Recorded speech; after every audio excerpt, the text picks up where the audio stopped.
The FedLife podcast is presented by Serving Those Who Serve, a fiduciary, fee-based financial planning firm serving federal government employees and retirees all over the country.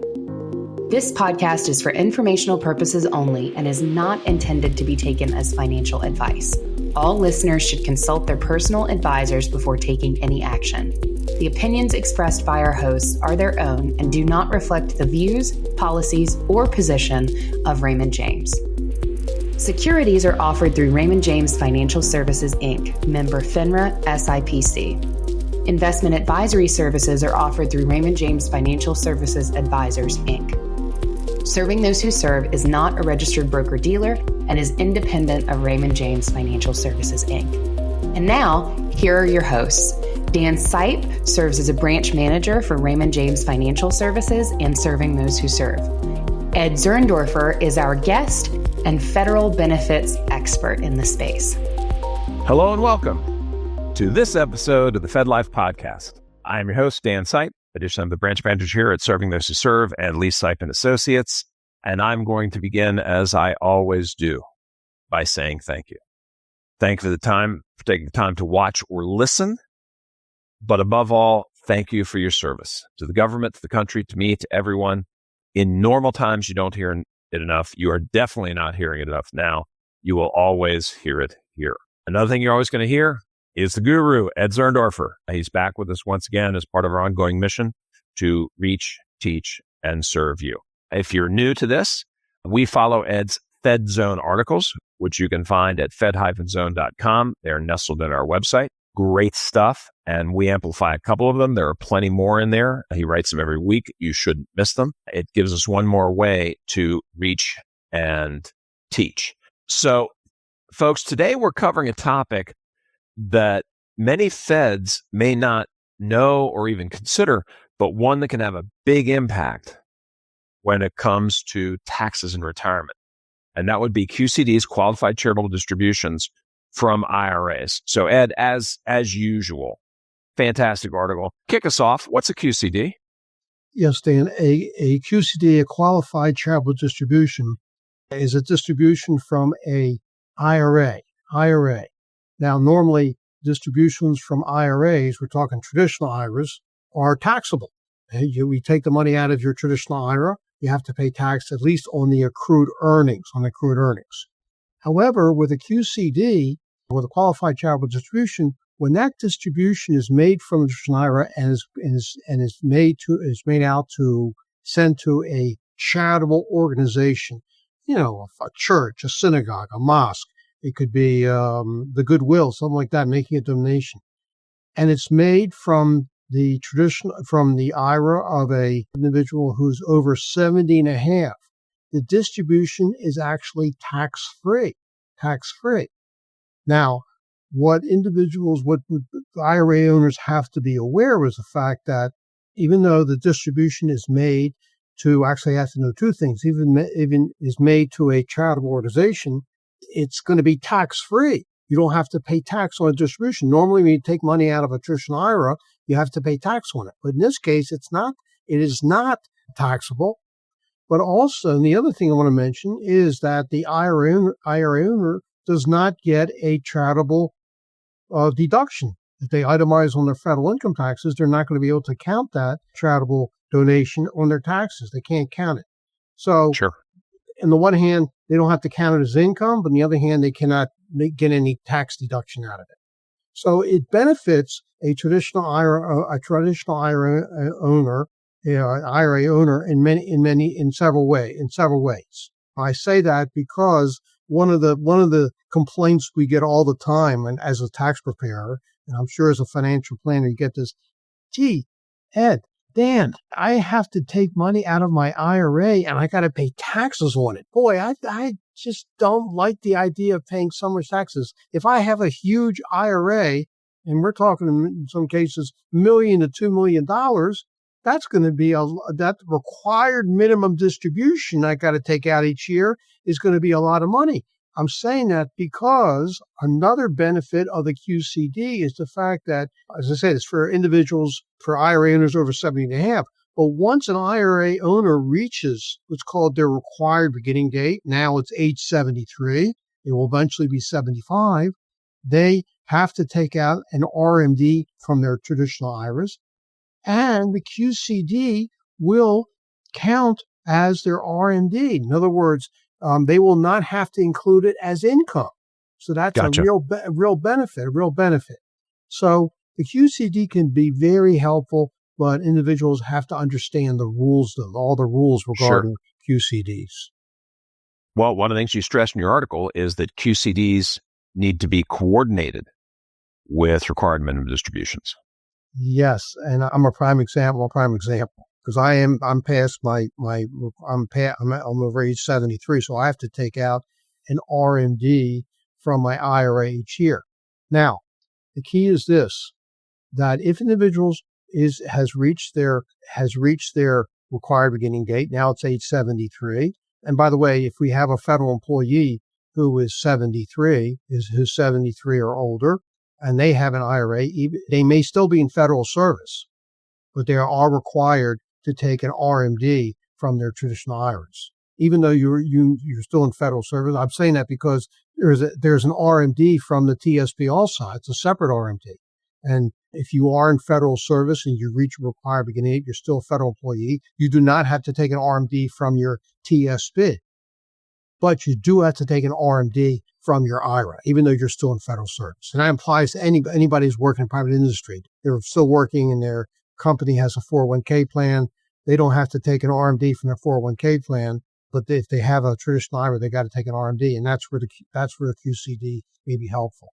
Now, the key here is that if an individual has reached their required beginning date and they have to take an RMD from their traditional IRA, they also may want to take money out of their IRA. The IRA, because they may need the money. Keep in mind, Dan, that the RMD is the minimum amount you have to take out from your IRA once you reach your required beginning date. There's certain individuals, retirees, may need more money to help pay their bills.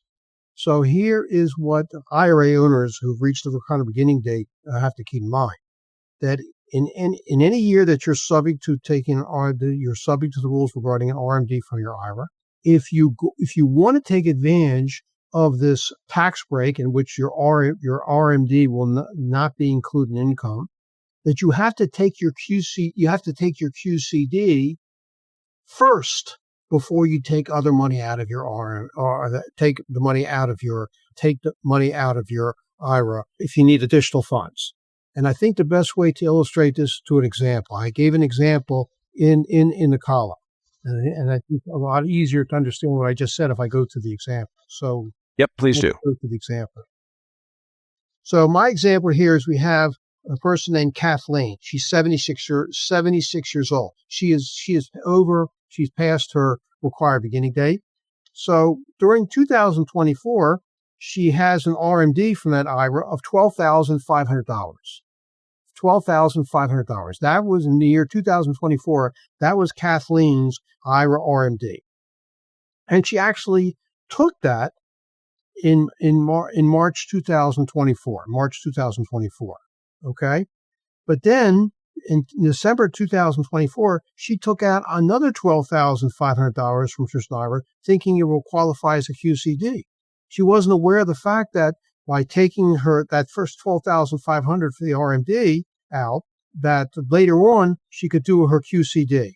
She thought that the $12,500 she took out from her IRA, not a QCD. It was not a QCD. She took the $12,500. That was actually her RMD. She did it. That was her first distribution from IRA for calendar year 2024, thinking, well, I'll take out another $12,500 later in the year, and that will offset the $12,500 because that $12,500 she took out in March 2020 was fully taxable. It was not a QCD. Sure. So what's the result here? She took out a total of how much during the year 2024? $25,000. She took out $12,500 in March 2024, and then she took out, that was a regular, she requested that distribution from her IRA custodian, and then in December 2024, she took out the $12,500 as a QCD. What's the result? That's a total of $25,000 she took out. Guess what, Dan? All $25,000 will be counted as income. She should have done just the opposite. She should have done just the opposite. She should have taken her QCD in March 2024, 12,500, and then later on in the year taken out to 12,500 because it would have offset the other. So it's very important that timing here is important.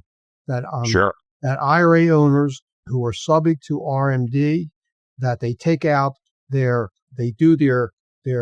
going to use their QCD to fulfill their RMD, they need to do that first in the year, their first RMD. And that I know for myself, I have not taken out my IRA RMD this year yet so far. What I'm planning to do is do my QCD in August. I'm going to do my QCD in August. That's my IRA. And then later in the year, I'll take out more, and that will fulfill my RMD. And if I need more money out of my IRA, I'll take it out after August or sometime. And that way, only the amount of money that I'm taking out after August will be offset somewhat by the QCD. Gotcha. And so you touched on it briefly. Let's go a little deeper in this. What retirement accounts permit folks to do QCDs? Okay. Actually, Dan, the only type of retirement accounts you can do a QCD from are IRA accounts. They include traditional IRAs. What owns the traditional IRAs? Inherited traditional IRAs. If one inherits a traditional IRA from a relative, that inherited IRA owner can do a QCD. But remember, they got to be 70 and a half or older. I had a client who's 68 years old. He inherited an IRA from his brother. It was like $100,000. And he said, "Oh, I have to take out an RMD for my inherited IRA because inherited IRAs are subject to RMDs as well under Secure Act 2.0. I said, "No, you can't. You can't. You have to wait till 70 and a half. You're only 68 years old. You have to wait. And then Roth IRAs. You say, what Roth IRAs? You could take a QCD from a Roth IRA? Dan, with Roth IRAs, are Roth IRA distributions or Roth IRAs taxable? Generally not if you follow the rules. Generally not. Why would somebody want to take a QCD from a Roth IRA? Answer, because the Roth IRA is not qualified. It hasn't been around for a minimum. It hasn't been 5 years. It's not qualified. It's not a qualified Roth IRA. SEP IRAs and simple IRAs. What is not included, Dan, in terms of where you can take QCDs from are qualified retirement plans. You cannot take a QCD from a 401k plan, from a 403b plan, from the TSP, TSP. Now, what an individual can do, though, let's say we have a federal retiree, a TSP participant has a huge traditional TSP account, and they'd like to cut down the amount of their TSP RMD. What they can do is to do a direct rollover of a portion of their traditional TSP to a traditional IRA. And they're encouraged to do that before the year they reach their required beginning date. For example, if I have a individual federal retiree who's 70, 71, 72 this year, and they have a huge traditional TSP account balance. And we're talking $1 to $2 million. And they're, well, my God, when I reach my required beginning date of 73, a year or two from now, I'm going to be subject to a huge TSP RMD. Well, sure. What you could do this year is to do a direct rollover of a good portion of that traditional TSP to a traditional IRA, a direct rollover, no tax consequences, and then that will cut down the amount of your traditional TSP account balance. So by the time you reach your required, beginning date, and when you're 73, and you got to take a TSP RMD, the size of your traditional TSP RMD will be minimized, will be less, resulting in a smaller TSP RMD. Remember, though, Sure. you got to take that RMD from your traditional IRA, but there's where you can use the QCD. So there's a planning strategy here. I know, Dan, you have clients who are federal retirees, and if they were going to be, let's say, 70, 71, 72 this year, you should discuss this with them, as a strategy to looking down the road here to minimizing their TSP RMD. Just a thought here. Anybody listening to who is, I would suggest you talk to your advisor if you are a TSP, if you are a federal retiree, or even if you're a federal employee and you're 70, 71, 72. Roll some of that money into some of your TSP, traditional TSP to a traditional IRA, do a direct rollover, and that'll be some strategy for the future. Gotcha. Now, your article indicates that there are some new rules as a result of SECURE 2.0. Yeah, and let me just get to those here. Some of the rules that I included here, this is from SECURE Act 1.0 and some are from 2.0, is that you can only use a current year QCD. A QCD can only be done for the current calendar year. This year we're talking about 2025. If you have to do your QCD no later than December 31st, and then say if you blow the deadline, you want to make it in January 2026, it will not count towards 2025. So you got to make sure you stay within the calendar year. I think that there's another big change here. Another big change here that individuals have to be aware of is that any tax reporting for QCD, the tax reporting QCD, any year that you make a QCD, the IRA custodian will report the QCD on IRS form 1099-R. You'll get a 1099-R. Now, I will tell you, Dan, I have an accounting and tax practice, there's a lot of problems on these 1099-Rs when it comes to QCDs. I've seen a lot of problems. And because of that, the IRS in this past May, came up with some new reporting rules for IRA custodians on these 1099-Rs. In general, when someone takes a distribution from a traditional IRA, on Form 1099-R, the distribution code is 7. All that means is it's a distribution. There's nothing on there that indicates that it's a QCD. So the IRS wanted to clean this up because it was very confusing for tax preparers, as well as for individuals who prepare their own taxes. So what the IRS came up with, and this will take effect next year, that yes, when an individual makes a QC, requests a qualified charitable distribution, they will get a 1099-R, and in its box number 7 on a 1099-R will be a code 7. The usual code 7 means distribution, but there'll be an additional code that the IRS is requiring. Code 4 is for a QCD from an inherited IRA. Gotcha. Okay. Code K is for a QCD reporting distributions of traditional IRAs that do not have what they call a readily available fair market value. Gotcha. Value. Okay. But I would suggest that individuals who are doing QCDs, those people over, in general, look at who are over 70, and particularly those who have reached their required beginning date, that they look at their 1099-R to see if they understand it and make sure if they do their own taxes, they know how to report the QCD so that it's not included. The distribution is not included in their income.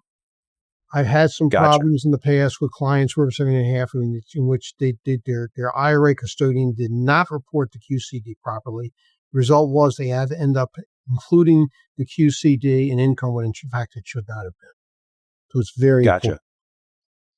And your article also lists 7 potential tax traps that folks need to be aware of. What are they? Okay, let's go through the list here. direct transfer. To receive favorable tax treatment with a QCD, a distribution of a traditional IRA must be done as a direct transfer to a qualified charitable organization. What that means, Dan, is the fact that when someone over 70.5 contacts their IRA custodian that they want to make a QCD, it is the IRA custodian has to make the check out to the charitable organization. In other words, the IRA owner, the person who is requesting QCD, cannot write a check out from their IRA and give it to the charitable organization or send it to the charitable organization. It is the IRA custodian who has to make the check out. Okay, that's why it's got or make a direct transfer. Okay, Gotcha. Tax reporting of a QCD. A QCD is reported on, as I said earlier, on IRS Form 1099-R. Okay, and there'll be a code 7. It is up to the traditional IRA beneficiary to advise their tax preparer to ensure that the favorable QCD tax benefit is received. What I'm saying is, if a traditional IRA owner of 70.5 is doing a QCD in order to not have it include in income, make that the IRA owner makes sure that the tax preparer is aware of the fact that it is a QCD and have some proof. The IRA owner will get information from their IRA custodian. I know, Dan, you're associated with Raymond James. They do that. I've had clients with Raymond James, and they indicate that what was sent as a QCD from IRA was performed with all the associated paperwork. And here's a very important tax rule. Post age 7.5 deductible traditional IRA contributions. You know, Dan, Secure Act 1.0, which was passed back in 2020, removed a restriction that was around for ever since IRAs have been around. That is, when an individual reaches age 70.5, when they reached, at that time was their required beginning age, 70.5. At that point, even if they're working, if they work past 70.5, they cannot make a traditional IRA contribution. Okay. In order to make any type of IRA contribution, including IRA traditionals, you have to have earned income, or if you're married, your spouse has to. Sure. But that restriction was as Secure Act removed that restriction. So people who are working past 70.5 can still make contributions to their IRAs as long as they have earned income. And if they make a traditional IRA contribution, the contribution may be deductible. What does that mean by deductible? They get a tax break. It's an adjustment to their income. But, okay, any individual over 70.5 who makes a deductible IRA contribution and subsequently performs a QCD, that's what's going to happen. The amount of the deductible contribution will be included in income. It's no longer deductible. It's just the opposite, is going to be including your income. So you got to be careful. And I think I mentioned this earlier that when a IRA owner makes a QCD, has a QCD, they will not get a charitable deduction, which in fact is no big thing, because how many individuals now over 70.5 itemize? In order to make a charitable contribution, get a charitable deduction, you have to itemize. You have to file Schedule A. With the Tax Cuts and Jobs Act of 2017, which is due to expire this year unless Congress renews it, and there's a good chance they will. Congress, one of the aspects of this law was that it doubled the standard deduction. What's the result? Fewer and fewer individuals itemize. I heard the statistics. Only 6% of individuals now actually itemize. So if you don't itemize, you make a charitable contribution. That's good. You make a charitable, but you're not going to get any tax benefit if you don't itemize. Well, Gotcha. With the QCD, you can have your cake and eat it too, in the sense that you can make the QCD. So you have it going to a charity. Your charity gets part of your IRA, and you don't have to pay tax on it, but you're not going to get a deduction. I get deductions. And it makes no difference because you're taking a standard deduction. You don't have to worry about itemizing. That's the point, is that you don't have to itemize in order to perform a QCD. Okay? Sure. And a QCD ideally will consist of before tax traditional IRA funds. I mentioned about the Roth IRA that it's not qualified. Earnings would not be, when you make a QCD, would not be included in income. With the traditional IRA, traditional IRAs come in different types: deductible and deductible IRAs, in which the contributions were resulted in tax savings, and there's also non-deductible traditional IRAs, in which the contributions were made with after-tax dollars. Well, one will not want to make a QCD with a non-deductible traditional IRA because you're only getting a partial of a tax break here because the contributions wouldn't have been would have been included in income anyhow. So you should make sure that your IRA that you're using, traditional IRA, consists of all pre-tax dollars, which includes contributions, earnings. Maybe you rolled over part of your traditional, like I was saying, a traditional TSP into what's called a rollover IRA that could be used to fund a QCD. It's all pre-tax dollars. That's what you want to do. Gotcha. And so does that cover all 7, Ed, or do we have a couple more left? I think one of them I mentioned earlier about the current year QCD.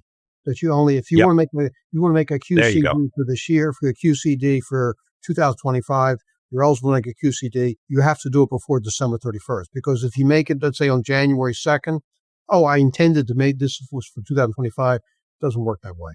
It has to be made within the calendar year. Gotcha. But if you're smart, you'll do your QCD as early in the year as possible. This way, if you have to take more money out of your IRA, traditional IRA, that the QCD will offset some of the additional funds you took out later in the year. Gotcha. Outstanding, brother. You did it again. And folks, I'll tell you, first, I want to stress again, this is not tax advice. This is education to raise your level so you understand things, so you can work with your individual advisors more effectively. But you're not getting this anywhere else. So that's awesome. Great job, Ed. It's a tough and chewy topic. And once again, you made it understandable and accessible for our feds. So thank you for that. My pleasure. Always a pleasure. Yep. Trying to make it understandable. That's the key. And that's why we put examples in there in these columns to help an individual understand. So again, absolutely, we encourage reading the Fed Zone. Every single week, folks, bookmark it. As a matter of fact, make it your homepage. Okay, so folks, that's a wrap. So we are serving those who serve. Be sure to hit that subscribe button. Okay, we got a lot of readers, but 73% of you do not subscribe. Please, please, please, this time, hit that subscribe button if you haven't done it. Okay, because number one, that's going to help us get the message out to other people. So YouTube's going to see, wow, here's another Fed that felt this was helpful. Let's show this to more Feds. So you help us, you help your fellow Feds. So please do that. Be sure to subscribe. And remember to share it with your friends, strangers, throw in a few enemies. Don't forget those live webinars every single week, pretty much. Just hit the SWS website. You'll see the webinar button. Click it, and you'll get the whole menu. Yes, the guru will come to you. Reach you where you are, teach you where you are, and above all, serve you where you are. Sign up for one, sign up for all, and share that with your friends. They will definitely thank you. Be sure to hit the Fed Zone and read Ed every single week. We covered 2 of these. That means there's at least 2 more every month that are dynamite. You don't want to miss it. So for Ed, the crew at Serving the Serve, and me, Dan Sipe, I'm going to sign off as I always do by saying, good luck, Godspeed, and above all, remember, it's your FedLife. Make it a great one because you deserve it. Stay well, everybody. We are out.